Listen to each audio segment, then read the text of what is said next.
Hail the king. I was born in the cemetery. King Diamond. So daily news of the day. What is the news of the day? For me here, today is the day I decided to do my tax return. I use some H&R Block software, and got all the good stuff here, right? W-2s and all that stuff, and 1099 DIV, 1099 INT. Now, this may come to a shock to you, but I won't get a refund. I never do. I have no real dependents. But that's okay. I was looking at it this way. Like, if you get a refund, it's not like you're getting free money. That was actually your money that you should have had if the government took it from you, from your paychecks earlier in the year. And now the year's over, they're saying, thanks for letting us use your money. Here's a little bit back.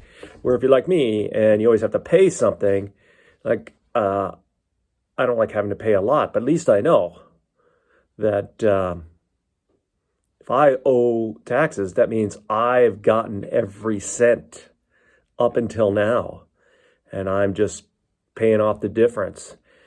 To be honest, I don't mind paying taxes because I know as an American and as a democratic socialist, the taxes are quite important.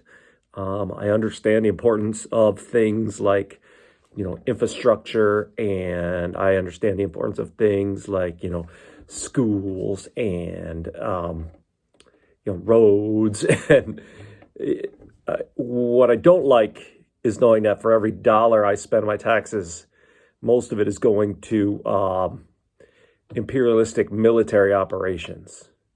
I mean, that's, I think, what needs to happen. And of course, I'd like to see, I don't mind paying taxes, but I would like to see kind of a wealth redistribution, especially for people in very high tax brackets, and to fund things that I think are essential, like universal health care, and even I still think like guaranteed like basic income is really important, especially in light of this COVID thing, because I mean, come on, can you imagine if you were furloughed and then you can't, you could apply for unemployment, but you lose your health care, you lose your ability to pay for shelter, you get evicted.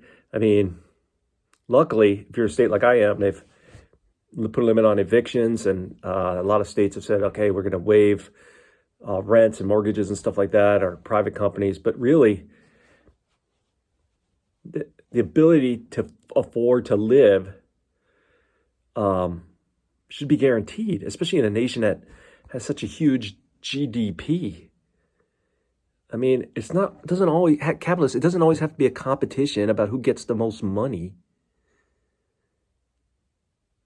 I don't know. Anyway, enough of that. Let's go back to a better time.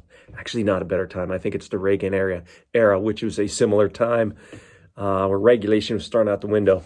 Let's do some old-time hockey. All right, here we go. Some old-time hockey time. This looks like Canadians versus the Whalers at the old Montreal Forum. We got Larry Robinson still playing, so this has to be, early 80s maybe. Maybe mid-80s. Robinson played for a while. Uh-oh, here we go. And there's a tussle. Looks like Chris Knuckles Nyland, who actually went to Northwood Prep in Lake Placid. And that's, of course, big bad Ulf Samuelsson. Ulf Samuelsson, if you remember, he ended the career of Cam Neely back in the day with the knee to the thigh hit. It's still controversial. Man, this is a good scrap. These guys can both throw them. I mean, Samuelsson, tough guy. And Knuckles, well, that's why they call him Knuckles. All right, old-time hockey. Break them up, boys. Good job. Let's go.